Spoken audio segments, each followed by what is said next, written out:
Welcome to my YouTube channel. SSLC biology പരീക്ഷയിൽ വരാൻ സാധ്യതയുള്ള ഏറ്റവും ഇമ്പോർട്ടൻ്റ് ആയിട്ടുള്ള ചോദ്യമാണ് ന്യൂറോണിൻ്റെ ഘടന. നമുക്കതൊന്ന് എക്സ്പ്ലെയിൻ ചെയ്ത് തന്നെ പഠിക്കാം. മനുഷ്യരിലെ നാഡീവ്യവസ്ഥ ജീവൽ പ്രവർത്തനങ്ങളെ നിയന്ത്രിക്കുകയും ഏകോപിപ്പിക്കുകയും ചെയ്യുന്നതിൽ മുഖ്യ പങ്ക് വഹിക്കുന്നത് നാഡീവ്യവസ്ഥയാണ്. ജീവൽ പ്രവർത്തനങ്ങളെ നിയന്ത്രിക്കുന്നു, ഏകോപിപ്പിക്കുന്നു. നാഡീവ്യവസ്ഥയിൽ മസ്തിഷ്കം, സുഷുമ്ന, നാഡികൾ എന്നിവ ഉൾപ്പെടുന്നു. എന്തൊക്കെയാണ് നാഡീവ്യവസ്ഥയിൽ? മസ്തിഷ്കം, സുഷുമ്ന, നാഡികൾ എന്നിവ ഉൾപ്പെടുന്നു. എന്താണ് ന്യൂറോൺ? നാഡീവ്യവസ്ഥയുടെ അടിസ്ഥാന നിർമ്മാണ ഘടകമേത്? അത് നാഡീകോശങ്ങൾ അഥവാ ന്യൂറോണുകളാണ്. നാഡീവ്യവസ്ഥയുടെ അടിസ്ഥാന നിർമ്മാണ ഘടകമാണ് നാഡീകോശങ്ങൾ അഥവാ ന്യൂറോണുകൾ. ഇവ ഉദ്ദീപനങ്ങളെ സ്വീകരിച്ച് ഉചിതമായ സന്ദേശങ്ങൾ രൂപപ്പെടുത്താൻ കഴിവുള്ള സവിശേഷ കോശങ്ങളാണ്. ഉദ്ദീപനങ്ങളെ സ്വീകരിച്ച് ഉചിതമായ സന്ദേശങ്ങൾ രൂപപ്പെടുത്താൻ കഴിവുള്ള സവിശേഷ കോശങ്ങളാണ് ന്യൂറോണുകൾ. അപ്പോൾ ന്യൂറോണിൻ്റെ ഘടന പഠിക്കാം.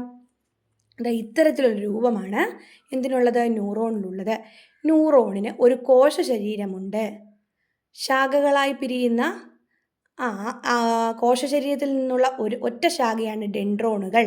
വീണ്ടും ആ ഡെൻഡ്രോണുകൾ വ്യത്യസ്ത ശാഖകളായി പിരിയുന്നു. കോശ ശരീരത്തിൽ നിന്ന് പുറത്തേക്ക് വരുന്ന ഏറ്റവും നീളം കൂടിയ ഒരു തന്തുവാണ് ആക്സോൺ എന്ന് പറയുന്നത്. ആക്സോണിൻ്റെ ഈ ശിഖരങ്ങളെ വിളിക്കുന്ന പേരാണ് ആക്സോണൈറ്റ്. ആക്സോണൈറ്റുകളുടെ അഗ്രഭാഗത്തുള്ള ഒരു നോബാണ് സിനാപ്റ്റിക് നോബ്. ഇത്ര കാര്യങ്ങൾ നമ്മൾ വരച്ച് തന്നെ പഠിക്കണം. പരീക്ഷയ്ക്ക് ഇതൊന്ന് അടയാളപ്പെടുത്താനായിട്ട് ചോദിക്കാൻ സാധ്യതയുണ്ട്. അപ്പോൾ നമുക്കൊന്ന് എക്സ്പ്ലെയിൻ ചെയ്താലോ? നാഡീകോശത്തിൻ്റെ കേന്ദ്രമാണ് കോശശരീരം. ഇവിടെ കോശസ്തരവും കോശദ്രവ്യവും ന്യൂക്ലിയസും കോശാംഗങ്ങളും കാണപ്പെടുന്നു. കോശശരീരത്തിൽ നിന്ന് പുറപ്പെടുന്ന നേർത്ത തന്തുക്കളാണ് ഡെൻഡ്രോണുകൾ. ഇവയുടെ ശാഖകളാണ് ഡെൻഡ്രൈറ്റുകൾ.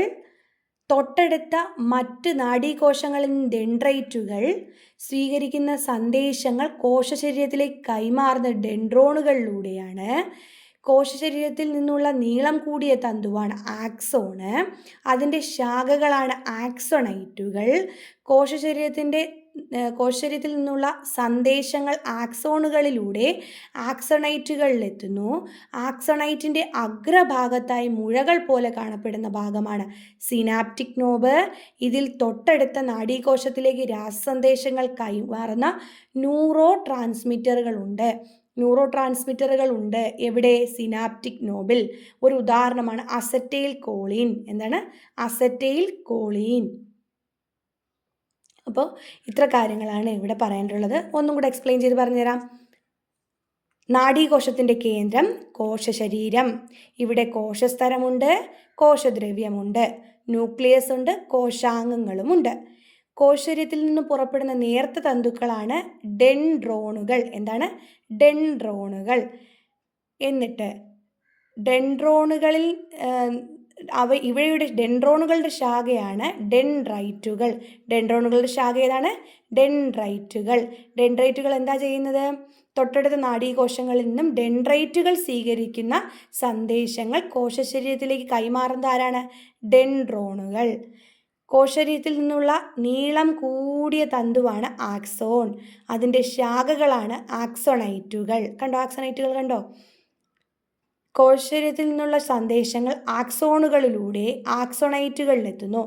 ആക്സോണൈറ്റിൻ്റെ അഗ്രഭാഗത്തായി കാണപ്പെടുന്ന മുഴകൾ പോലുള്ള ഭാഗമാണ് സിനാപ്റ്റിക് നോബ്. മുഴ കണ്ടോ?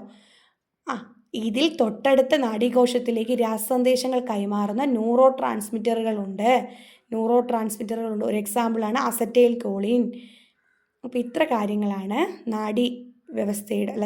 നാഡീകോശങ്ങൾ അഥവാ ന്യൂറോണിൻ്റെ ഘടനയിൽ നമുക്ക് ഉൾപ്പെടുത്താനായിട്ട് സാധിക്കുന്നത്. Okay, thank you.